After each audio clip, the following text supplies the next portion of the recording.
The security and stability of the Western Balkans is paramount to NATO, and we have strong relationships with all countries in the region.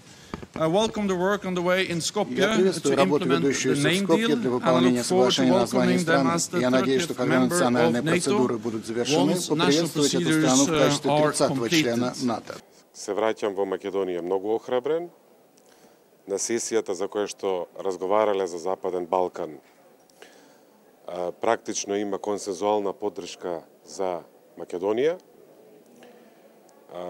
Планот е штом заврши процесот кај нас, да се финализира пристапниот протокол, кој што заедно со договорот од ќе оди на ратификација во Атина, во грчкиот парламент.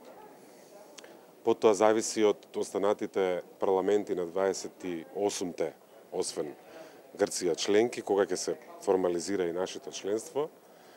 Тоа најверојатно ќе се заклучи заедно некаде пролета 2020 година. За нас НАТО членството значи дека Македонија тука да остане во овие граници. И затоа е исполнување на една од клучните геостратешки цели на сите македонски политики од независноста до денес. Таква порака добив и од билатералните средби, ниту една земја немаше прашалници и немаше задршки.